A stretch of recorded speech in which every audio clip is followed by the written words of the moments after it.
Welcome back to the Dental Practice Insiders podcast. Man, I'm so excited about today's episode. Today we're going to talk to Dr. Collins Harrell, who is a doctor who has had an incredible career, built a very, very successful general dentist practice in California, and was forced to sell because of a medical issue. Anyways, his story is fantastic, the way that he built the practice, his attitude in building it, staffing it, marketing it, and then dealing with a very unexpected medical issue which forced him to sell, and then how he did that and positioned himself.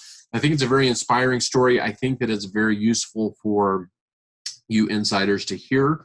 I think it will be very valuable. So please sharpen your pencils. Get ready to listen to Dr. Collins Harrell right here at the Dental Practice Insiders podcast. All right, we're now recording. I'm with my good friend Collins Harrell. I've known Collins for several years now, I guess. He happened to move into to my hometown here, and got to know Collins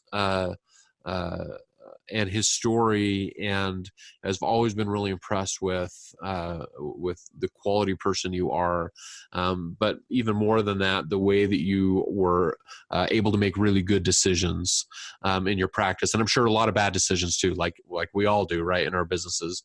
But I wanted to bring Collins on to do a little bit of a different type of interview than what we've typically done in the past on this podcast. Collins was a very successful general dentist in California, and built a very successful practice, has sold that practice within the last couple of years, now is on kind of the next phase of life, and I'll let him talk about that a little bit. But Collins, thank you so much for being on the show here at the Dental Practice Insiders. Why don't you just take just a brief second just to introduce yourself? Hey, I'm Collins Harrell. I graduated from Oregon Health Sciences University in 2000 and started my own practice in San Clemente, California. Started practice from scratch. So I took on a couple of associateships. I was working for other people several days a week, working for myself, renting space from another doctor in town who was kind enough to let me rent a couple of rooms from him. And so I was able to start my own patient base and start my own practice within his office. And when we grew about a year and a half, 2 years after we'd started, I opened up my own space and stayed in that space until, as you mentioned, I was forced to sell my practice for health reasons, and we can talk about that if you'd like. Yeah. But had a great go at it and had some really amazing experiences, and feel really positive about the time I was able to spend doing clinical dentistry. What initially got you interested in dentistry? Is it a family legacy? Is it, what? We don't, that's a good question. We don't have any dentists in my family, but my dad, since the time I was little, would always say, you should be a dentist when you grow up. So I think he planted the seeds there. And I remember, when I go back and look at my middle school yearbook, it says I was interviewed for some reason, and it said, what do you want to be when you grow up? And I said a dentist. So I obviously was thinking about it quite a bit at that stage. I do remember, though, that when I was graduating high school, I really wanted to go into surgery. I wanted to be a plastic surgeon or do something in the medical field, and actually started down that road in a pre-medical program.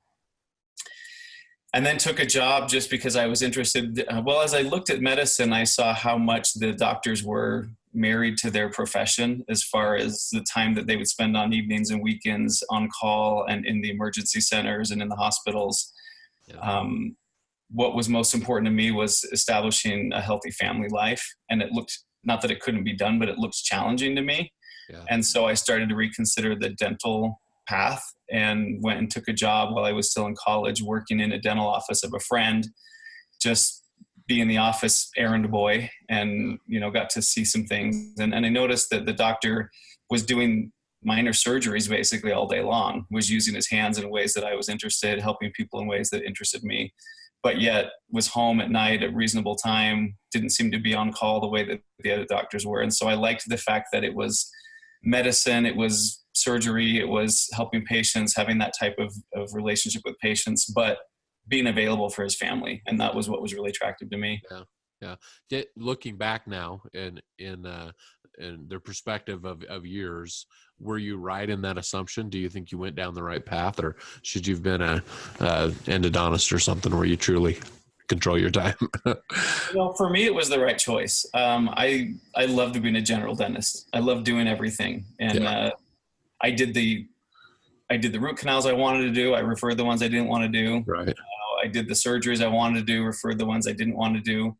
At some point, maybe when we talk about my practice a little bit more, I made the decision to start doing orthodontics in my practice, which Right. I loved it, Yeah. and so I was able to do the cases that I wanted to do, and I loved being able to be the quarterback, be in charge of the patient care, Yeah. even working with specialists, and really be the patient advocate and make sure that they were getting the best care regardless of where they went for treatment.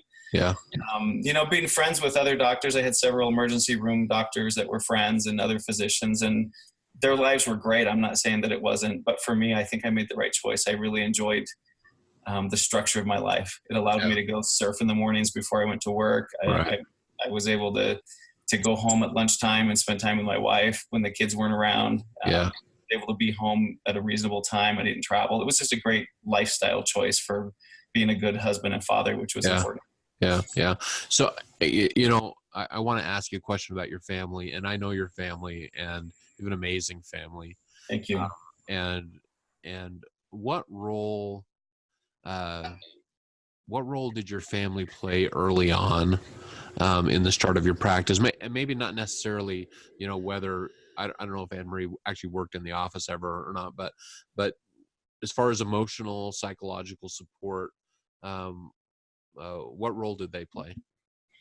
So Anne Marie, my wife, she never did work in the practice, and I think we both made that decision fairly early on. I have relatives whose spouses work in the practice, and it's not been a negative thing for them. For me and for the dynamic of our marriage, I think it worked out better. She was able to be a coach and a cheerleader from home. Yeah. She definitely, when we opened my practice, she was involved in the design and the thinking through and helping me set up the business. But as far as actually interacting with the patients, I personally didn't ever want there to be a feeling of that the person up front who's making the appointments and collecting the money had alternative motives, that she was part of wanting to make money for our family. But again, the family members where that is the case, I've not seen that be a real big problem. Yeah. But it just felt in my practice like we would do better if she was able to be a stay-at-home mom and raise our kids. And we come home from work and talk about our day, talk about our struggles, and some of the best decisions I made were based on her recommendations. Right. I kind of saw her as my coach, and my cheerleader, and she was at home giving me support, letting me vent, talk about what's going on, and saying, hey, have you thought about this? Have you thought about that? And honestly, sometimes it was hard not to get defensive about certain things, but ultimately she made awesome recommendations when I would finally swallow my pride and listen to some of the things she was saying. And interestingly, there's a difference between living in your own community and working in your own community versus having a commute. And I chose to live and work in the same community. And that has its upsides and its downsides. Yeah. But one of the positives is your wife is out there talking to all of these friends. She hears things from people about your staff, about your practice that maybe people would never say to you. Yeah. But it'll come up in conversation. So she had an interesting perspective based on information she got from friends and people in the community, and had a different perspective that was helpful for me. Yeah, what advice would you give? I know I talk to a lot of doctors that are at that last phase of school, and that has been a concern, I think, for some of them. Some of them are waiting to put off having a family or even getting married until they're through that stage, especially if they're going to start a practice from scratch, because I know that it's going to take a lot of time. What advice would you give those doctors at that phase of their life? Marriage and children was the greatest asset for me. Running a great dental practice has to be a very selfless effort. If you're in it for selfish reasons, it doesn't go as well as if you're in it for selfless reasons. Yeah. And I feel like being married and having children, we had our first 2 children while I was still in dental school. So when I graduated from Oregon Health Sciences University, I'd been married for, I think, 5 years at that point, and had 2 kids that were, age 2 and almost 0. He was born as I was taking my boards. Yeah. But it puts you in that frame of mind of getting outside yourself and wanting to serve and work with other people and bless other people's lives. Yeah. And it gives you a lot of motivation. You know, my motivation was to be a provider, to be able to provide for my wife and my kids. And it wasn't, the motivation wasn't, hey, I want to set myself up first to make sure that I'm really successful, and then I'll take on this next endeavor. So for me, wife and kids was my great motivator. It was what gave me the drive to get up and go play the dragon. Yeah. I really like what you said about selfless versus selfish service. Talk about that. Was that something that just kind of came naturally, and that was always the paradigm in which you operated from, or was that something you had to learn throughout your practice? Question. And you see a lot of different approaches in dentistry. I feel like a lot of that just has to do with who I am and who I've always been. Yeah. But you know, you see the doctors that really, and I would say the majority of dentists in our profession really have their patients' best interests at heart. You know, they really are there to serve their patients. But then you see certain doctors where their drive is it's a business, and the patients are just an element of that business that allows the business to succeed. And so all of a sudden, if they see the patients and they see the employees as being tools to help them become financially successful, I don't think that they have the kinds of relationships that allow them to be as successful as I feel like I was. Right. And even though there were doctors who I know financially were more successful than I was, their lives weren't as rich. So I look at wealth and success as being more than the bottom line, as more than the money. And if your focus is selflessly serving your patients and your staff, and seeing your staff as being as valuable as you are, your patients as being as valuable as you are, and really see yourselves as a team of people trying to accomplish an objective of helping people, then I feel like, you know, the money just happens, the money's there, and that's not your biggest concern. So it was a culture that I tried to develop in my practice that I think was really one of the keys to not only a financially successful practice, but a practice of enjoyment, of peace, you know, something that I looked forward to doing every day, and that I really miss now. How did you balance that? You know, I mean, there is a lot of money in dentistry, and especially doctors that are focused on maybe some cosmetics or in an area of the country that there is money. How do you balance that? How do you maybe remind yourself or keep yourself true to your mission, but also make sure that your staff is fighting for the same cause? Or how, maybe even a better question would be, how did you make sure that you hired the right people that would be in line with that mission? That's a really good question. So I feel like, as I've thought about my practice, one of the things that I was most successful at and that I miss the most is having an amazing team. Yeah. And, you know, when you're desperate, you do what everybody does. You put out the ad, you interview people, you know, you do what you can to get people in your practice. Right. If you can establish at some level a reputation in your community of being a practice that advocates your patients, where you don't see your team as being you're the superior to your team, that you're the doctor, they're the employees, but you see yourselves as being equals, as them as being your as your team members, you know. And then I feel like, you know, with just a couple of employees, I started to create that feeling, and our employees are connected in the community as well. And they talk to other assistants, they talk to other office managers, they have their own little network, their own little world. And they know in their world who's happy and who's not happy in their jobs. It's something that they all know. They know that Susie's trying to get out of her office because it's a really horrible place to work. And they know that, you know, Jan over there is really happy where she is because the doctor is really kind to her and whatever. So they know, and they talk. And so all you have to do is have a year or two of establishing that type of a reputation where people want to work for you. Yeah. And then I got out of the way. Whenever we needed to hire somebody would leave because they moved or something happened, I let my team do the hiring. Oh, okay. So I would say, I'm happy to work with anybody. I need you guys to want to work with this new team member.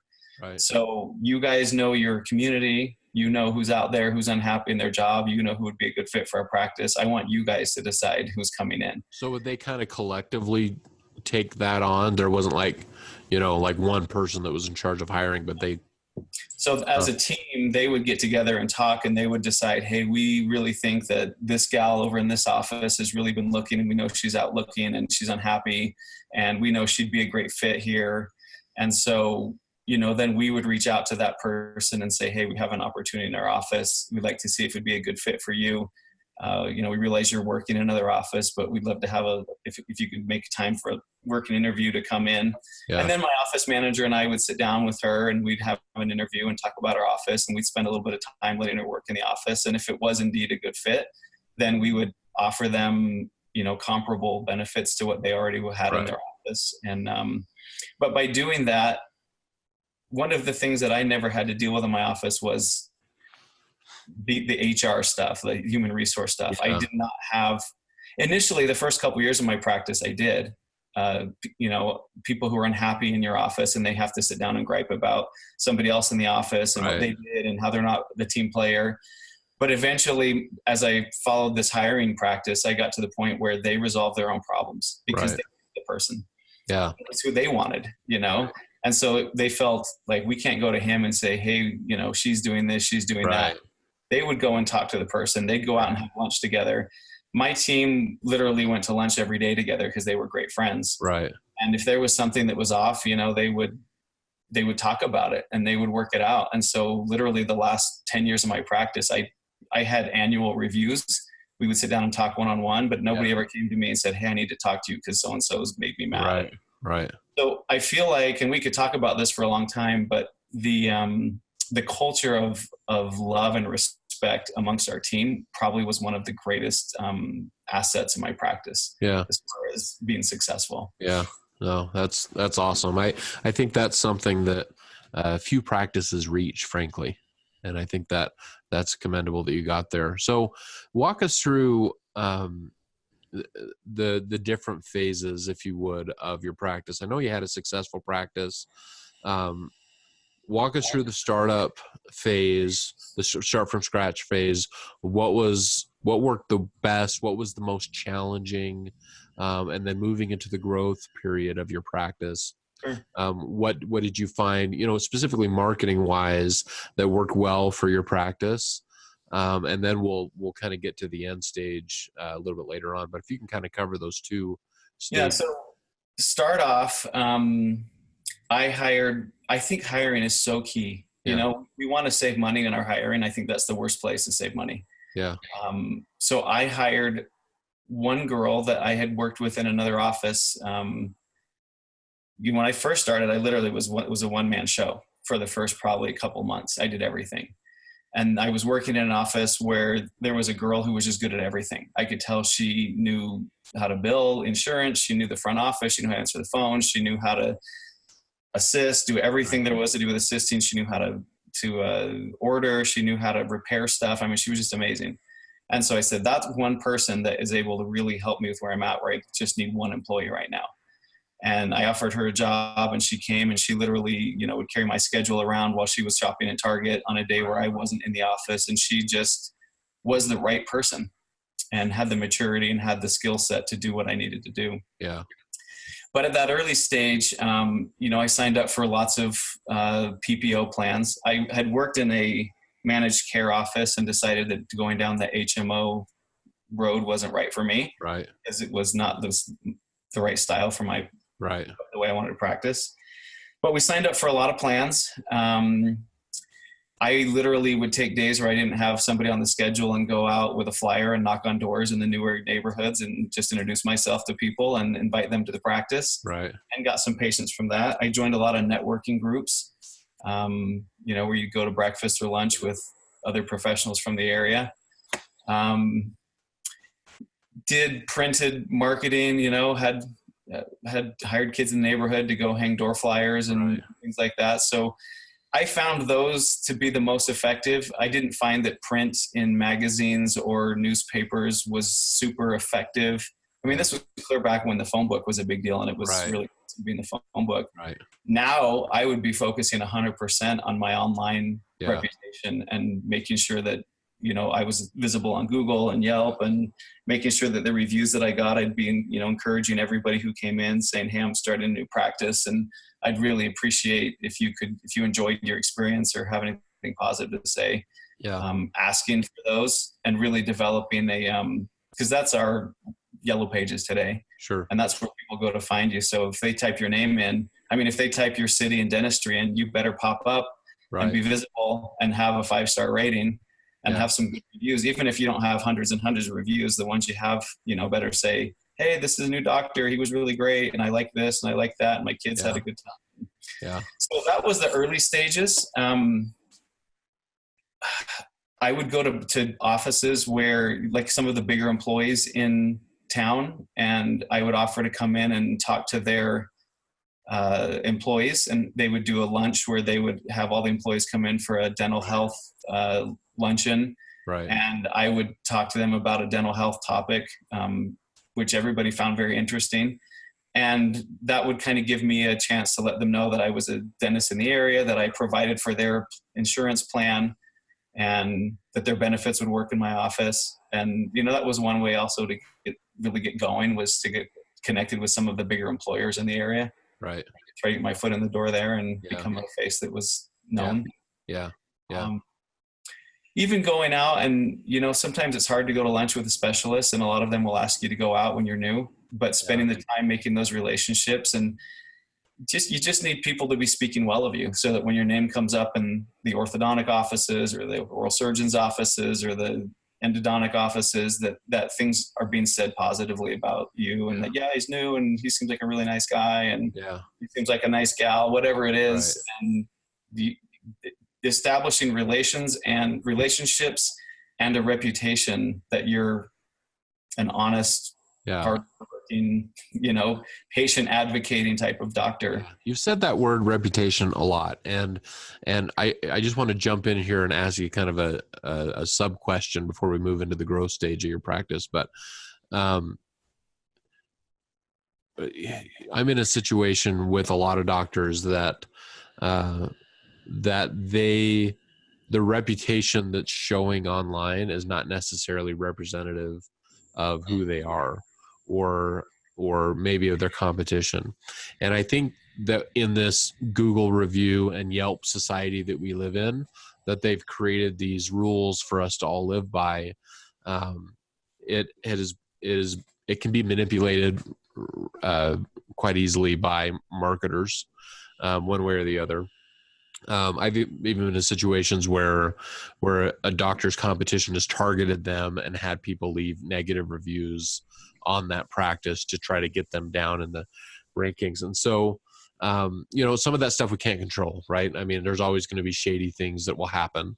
But how would you advise a young doctor or a doctor at any stage of their practice, who's an amazing clinician, who has worked really hard to maintain their reputation, but has that one patient, right, that something goes south, there's a billing issue, there was expectations weren't aligned, or something clinically goes wrong possibly, or not to their expectation, and they attack you online.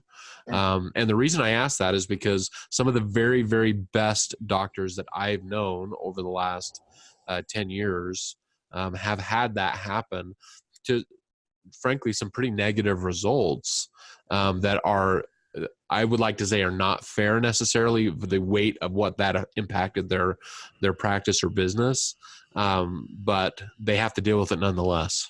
Sure. Well, first of all, I think there's two things. One is preventing them from ever happening. Right. And the second one is dealing with them when they do happen. Yeah. The best place to do your work is in preventing them from ever happening. Sure. And I feel like that is a mindset of, I only treat my friends. Yeah. Which everybody who walks in your office, from the time they pick up the phone to call your office the very first time, you and your staff have to have the goal of making them your best friend. And you treat your best friends the way that you would want to be treated. You don't do things to these people that would make them upset in the first place. And people get upset over money. They get upset over taking advantage of their time. Yeah. And so we're very delicate about how we respect and deal with people's money and their time, because those are usually the things that cause people to get upset. Yeah. I've had treatment go wrong on people that caused them pain and suffering and caused problems, but because we were good friends and we always respected their time and their money, they realized that these things happen sometimes and that we wanted to make it right, and we would do everything we could to make it right. And so we didn't see these things happen very often. So I think that's number one, is make sure that you treat everybody who comes in the office as your friend, which means for me, no heavy sales pressure. You have to, even if you're hungry because you're starting your practice and you need money, you have to still be willing to let things walk out the door. Sure. And not put pressure on people to do things that they weren't ready to do. Because what happens is, if they felt pressured into getting that veneer done or pressured into having that treatment done and it didn't go well, then there's a lot of resentment for the money and the fact that they felt they were pushed into it. So I always tell my team in our meetings, I say, when I go to Costco, there's an awful lot of opportunity to buy and spend a lot of money, but nobody from the store comes and puts things into my cart. They let me look around, they let me see everything, they'll educate me if I want to know about something, but ultimately I'm the one who picks it up and puts it in my cart. And that way, when I go check out at the front, there's no surprises, and I don't go, and unfortunately in dentistry, we tend to do things for people and then send them a bill later, and then they get surprised by this bill. So we made sure that there was never surprises. Everything was always disclosed. We'd educate them on what we could provide, what would be beneficial to them, how long things would take, even if hey, typically these procedures take this number of appointments, but sometimes they can stretch out to this, or they can be that. So people knew what to expect, so that when they picked up that service and put it in their cart, they were never upset when the bill came or when they were asked to pay up front, because they put it in their cart. Yeah. And they were never upset about the time, because we respected their time and helped them understand the time commitment. Most of the patients that would come in from other offices where they were upset was when they felt like they got pushed into, I went in for a cleaning, and then before you know it, I'm having this treatment done that very same day. And when that doesn't go well, there's a lot of resentment. Yeah. They feel like they got pushed into buying something that they didn't want to buy. Yeah. So that's number one for me, is establish these relationships with your patients from day one. Be willing to let things walk out the door and know that they'll come back if you treat it, or maybe they won't. Yeah. But don't push people into doing things they don't want to do. Yeah. So if you do that, I don't feel like you're going to see very many negative reviews, because your friends don't want to leave negative reviews for you. So everybody has to be your friend. Yeah. Having said that, there's still situations where you guys did everything right. You did everything you could, and you just have one of those bad apples that's going to leave a bad review, and they do the same thing everywhere they go. Yeah. In those situations, I feel like the best thing you can do is to reply, on the, to say, hey, we're so sorry that this happened, and, we'd like to offer this and that and the other to you. And if they never reply or do anything, at least people see that you reached out and offered to make it right. Yeah. I know that when I go and read somebody's reviews, a hotel, a restaurant, and there's all these raving reviews that I can tell are genuine and real. Yeah. And then I see one where somebody gives them a 1 star and then talks about how horrible it was. Right. I, as a consumer, can tell that person is kind of just one of those people. Right. That's upset about everything everywhere they go. Right. And I can just see it, So if you have enough reviews that are genuine and that really show what kind of a person you and your staff are, and everybody says the same thing, and then there's that one that looks like you're horrible people. Right. And you've replied and said, wow, we're so sorry that this happened, and we sure like to make it right. Please come in and let us make it right. Or you can even say, and never criticizing, because sometimes you see doctors criticize the patient on those reviews and say, well, you did this and you never did this for us. And so I would suggest never be critical, never sound like you're being defensive or being critical. Just say, oh gosh, we're so sorry. We'd sure like to make it right. Please come in and let us make it right. And so I feel like if you handle it that way, the consumer can see the difference between the genuine reviews and the feeling of your practice versus those couple patients. Sure. Nobody's going to have 100% positive reviews. Yeah. But I think we're pretty wise as consumers, and we get pretty good at reading these reviews and knowing the difference between an unhappy person. Yeah. Who's just unhappy everywhere they go. Right. And, what most people are saying about your practice. Yeah. Yeah. I think you're absolutely right with that. And that is a hard thing, is the best advice is just to be a good person, right? I mean, that is always the best advice. And as soon as you feel like you have to start gaming the system to make it appear that you're a good person or a good clinician or whatever, that doesn't usually get you too far. It's going to catch up with you pretty quick, especially in the world that we live in right now, where everybody's opinion can be very public and Yeah. out there. And, you know, frankly, we live in a world now with all these reviews where our BS meter is all pretty, we all have a pretty good meter. And, you know, I can read a review, I can read somebody's site and I can tell when they're forced reviews. I can tell when somebody's been incentivized to give review, and they're, you know, because when it's a real review, people say things that are real. Yeah. And that's what you're looking for. You're looking for real people, real friends who've had good experiences to leave good reviews. And if 85, 90% of your reviews feel like that, people are okay with the fact that but don't force it. Don't, you know, don't pay people to give reviews. Don't make you just have to, it takes time. It's a commitment, and, you know. Yeah, I think it's good advice. So you said, kind of moving into the growth stage of your practice, you said something to me one time over lunch that really has stuck out to me, and it's something I've repeated actually to other doctors. And you had mentioned that at the peak of your practice, when things were really cooking, you basically didn't need to market. You weren't spending money on marketing because you had kind of reached that level either through reputation or through possibly, you know, referrals from your existing patients, or maybe it was economic, or, you know, maybe it was the area was growing or whatever, but you felt like you really didn't need to have a marketing budget at that point. Kind of walk us to that point and what had happened for you to get you to that stage, and how might a doctor aspire to actually get there? Because I know some doctors are dropping serious money year after year after year on marketing with marginal results. Again, it's something that's going to take time, and it's something that requires you to be the kind of person that you want to be in your community. Yeah. I had the advantage of living and working in my same community. So, you know, I mean, these are all people that I talk to on the soccer field. I feel like that played a role. I mean, because I had doctors ask me that question all the time of, should I live close to the practice? Yeah. I mean, the benefit to not living close to the practice is you kind of separate your personal life from your professional life. You don't go to the grocery store and run into 5-year patients while you're trying to get your errands done. Right. And some people like to have that separation, that privacy. But I feel like if you're a good person, you have the potential for being more successful if you live and work in the community, because you're going to go to church. Right. You're going to have a reputation in your church community. Right. Kids are going to be involved in sports, and you're going to be coaching, or you're going to be participating in that. You're going to be participating in school events, and you're going to be, you know, going to the fair with a booth set up, and everybody knows your kids, and they know that your booth's over here, and parents come over and talk to you. And doing the things that were getting involved in my community was probably the best bang for my marketing buck as I moved down the road. I still made sure to have a nice ad in the best, the city's nicest journal. Right. I would try to just keep an ad in there. And I never felt like that you never saw an immediate return on that investment, but I feel like just having a presence and reminding people that you exist. Yeah. So that when somebody gets the referral and they go, oh yeah, I see Dr. Harrell.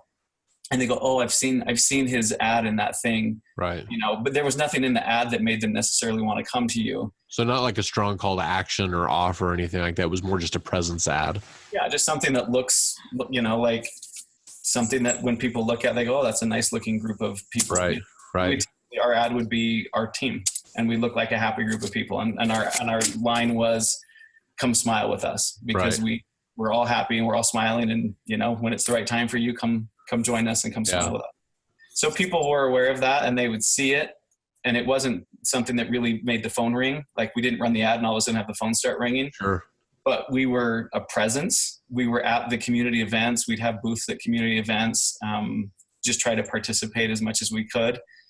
And always make it a fun team event. We'd all have shirts and do things that we looked like we were having fun. And we were having fun together, honestly. Yeah. And that way, when people bring up your name, whether it's at a specialist office or, you know, one of their neighbors, then there's name recognition, and they go, oh yeah, I've heard of him. I know who he is. Right. And that is how the referral comes, I think, is from having a name in the community, because you live there, you're participating in things, people know who you are, know your kids, know your wife, you know, she's on the PTA, whatever. Right.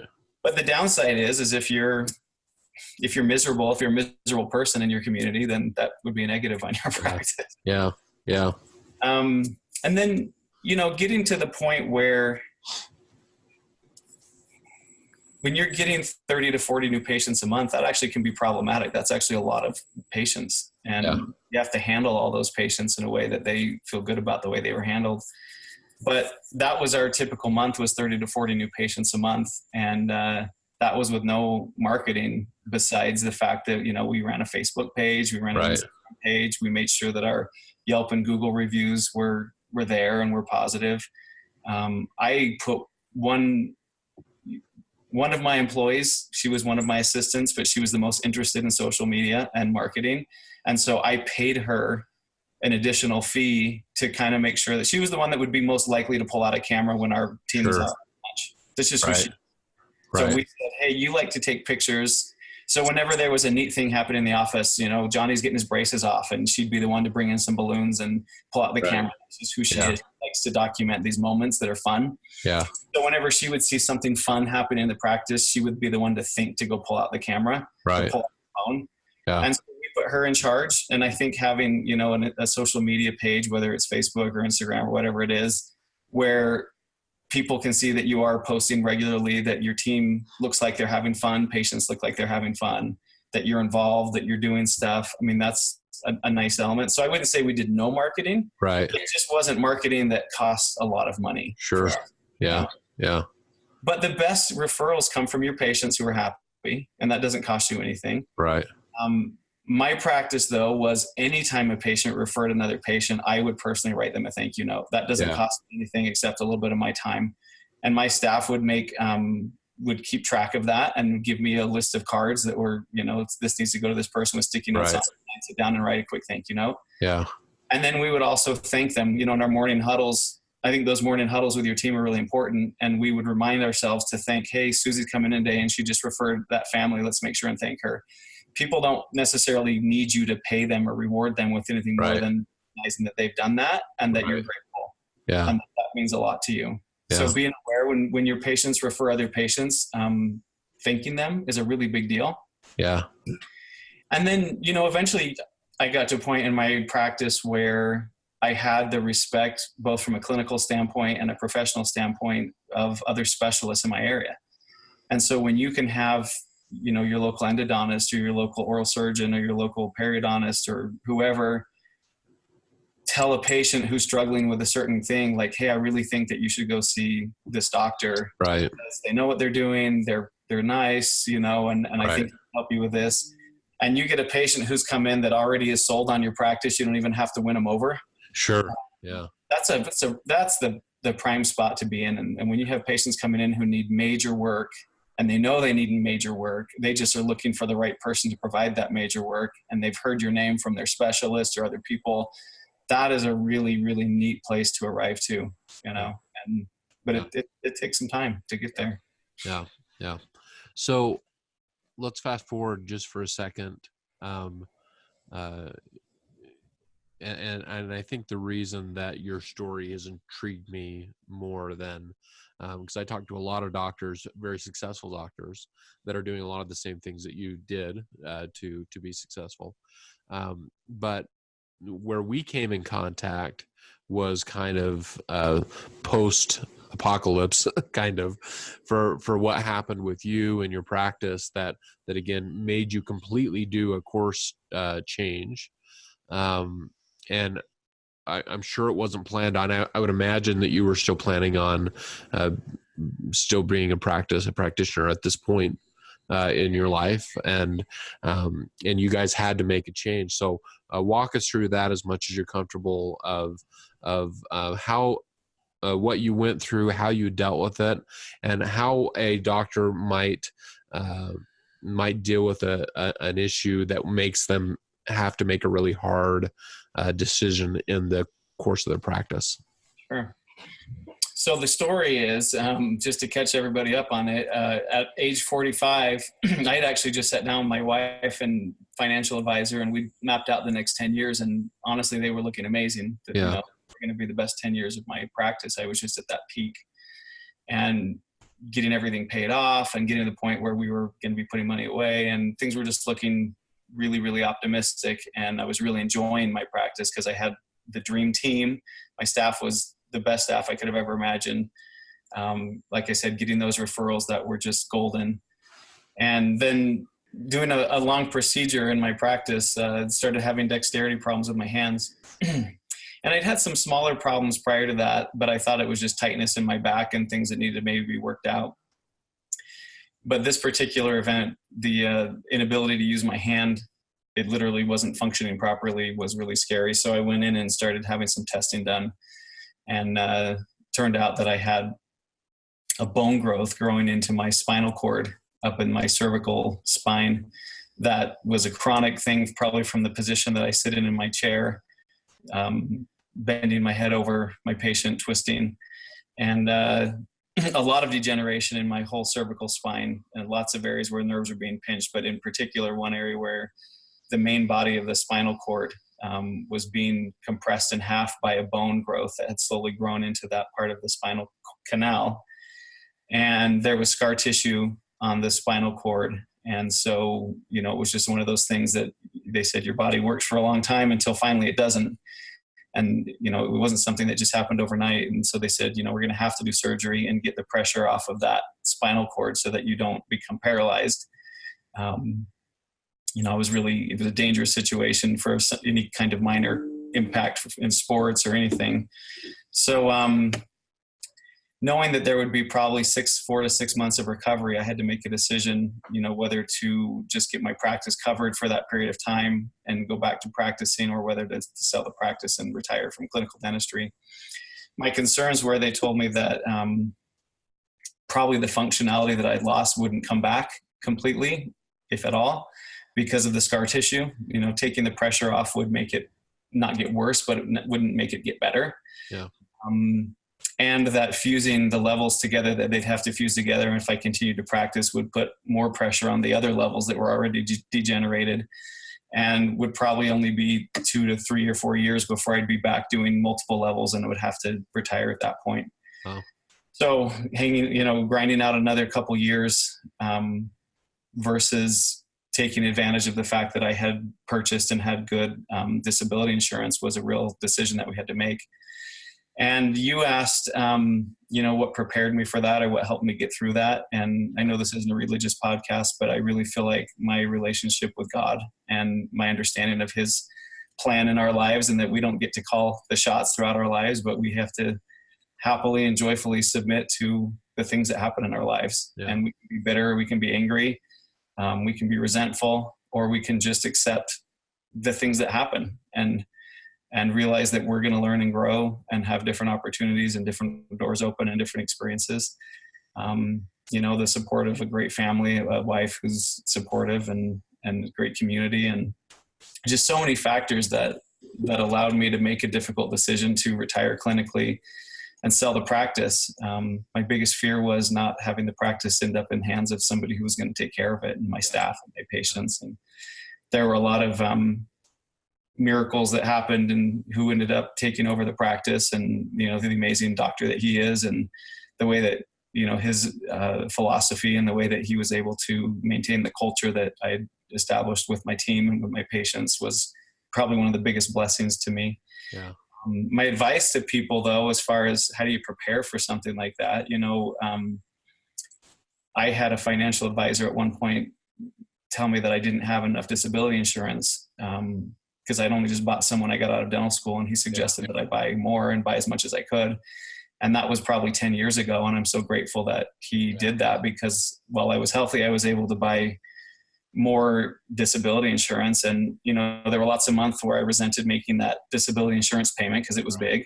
Yeah. And I'm so grateful that I did. So I guess I would recommend people that they make sure that they have bought enough disability insurance, and that they make the payments, even though it's painful to make the payments, because it's easy to have something happen where, you can injure yourself in so many different ways that would prevent you from being able to work.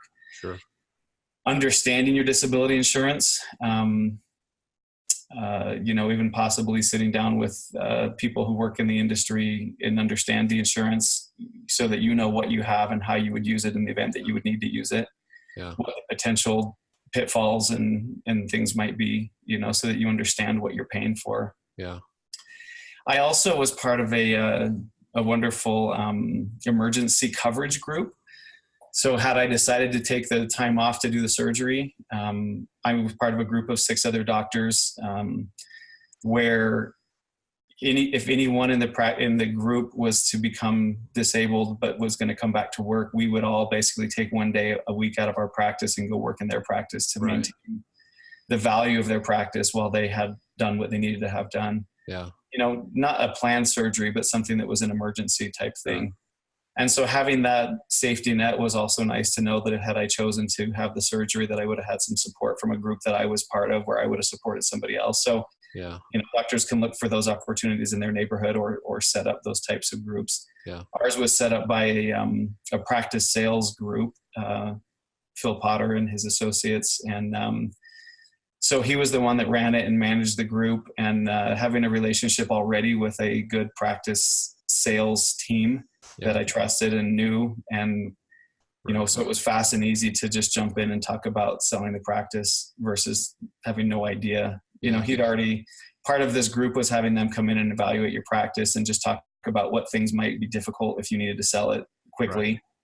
Because there's certain things that you might be doing in your practice that would make your practice hard to sell. Yeah. And so having somebody come in when everything is fine and evaluate your practice and say, hey, if we had to sell your practice today, here's the things that would make it challenging or make it not worth as much. And so that you can make slow adjustments to set your practice up so that in the event that you did have to sell quickly, your practice would be in a position to sell quickly. Sure. Because, if you're killed or you are seriously injured, your practice loses its value very quickly. Yeah. Yeah. So I don't know if that answered your question. It does. And thank you so much. I know that was a, nobody's expecting that. And I really appreciate your perspective on your relationship with God. And that means different things for different people that may be listening to this. But I do think that there are times where we have to connect to a higher power to help guide us through situations, especially unexpected situations. And so I appreciate that perspective. What are you doing now? What's keeping your time busy now? Well, in 2008, when the economy took a downturn, and we all felt that in our practices, especially in California, where all the cosmetic dentistry that we've been doing just basically fell off a cliff. Right. I looked at ways I could increase my income in my practice. And one of the biggest ways for me was to stop referring out the amount of ortho I was referring out. I saw a lot of families. And so I made tons and tons of orthodontic referrals and decided that I would be interested in and wanted to learn to do some of the orthodontics in my practice. And so I trained with a company called Progressive Orthodontic Seminars based in Aliso Viejo in California. And it was a 2-year program. It was a big time commitment and money commitment. But I got to the point where I was doing an awful lot of fixed traditional braces and doing clear aligners and offering orthodontics in my practice, and really loved it. It made me a better clinician. I saw things that I hadn't seen before, understood things I didn't understand before. It was fun to provide a service for young kids and teenagers that typically in a dental practice, we don't really provide anything that's fun for them. Yeah. It's like doing the fun part of our job is cosmetics on adults. And when you can start doing that same type of cosmetic work on younger kids who are getting teased at school or who aren't happy, are not smiling, not confident. Right. And they're excited to come into your practice. They're excited about what's happening. That's just brought a neat energy into my practice. So I would highly recommend for people who are looking for something to energize their practice to maybe consider doing some orthodontics, because I loved it, how it integrated with the work I was doing and the vibe and the energy in my practice. Well, I'm fortunate that my disability is own occupation, which means I can go do something else. And I'm now working as an instructor and a consultant with Progressive Orthodontic Seminars. Just got back from Amsterdam and Vienna, where I taught orthodontic course to general dentists who are looking to improve their skills with clear aligners. And then I'm able to consult at home. So I'm here with my family a lot more, and I get cases every day that need me to look through the records and diagnose the case and help them know what would be the best way to treat this case and make treatment decisions. And so that's what I'm doing right now. and looking for other opportunities as well. So yeah, awesome. Well, Collins, thank you so much for the time you spent today with me and sharing your story, which I think has a lot of nuggets for people to listen to. And I especially like your story because it really does give a guide, I think, for doctors at different phases of their career. And again, that's kind of what we've had the opportunity to share at Dental Practice Insiders, is doctors coming in at whatever stage they're at and trying to, like you say, set their practice up for better health. And sometimes that's not necessarily have anything to do with the practice. Sometimes that's their home life. That is a conversation that I have a lot, and I feel like I'm a therapist as much as I am a marketer sometimes. But it's hard to have things be organized and happy and healthy in the practice if things are not happy, healthy, and organized at home. I agree. And if you've got chaos in one place, you're probably going to have chaos in another. So I appreciate that perspective, and I, as you know, I've been prodding and poking you the last couple of years because I think you have a lot to share in that regard. So hopefully in the future we'll be able to have some doctors be able to reach out to you and kind of get some advice on that side. But again, thank you so much for the time you spent, the story that you shared. I know it will be valuable to a lot of our listeners. And for those of you that are out there watching, you can connect us on the podcast through iTunes.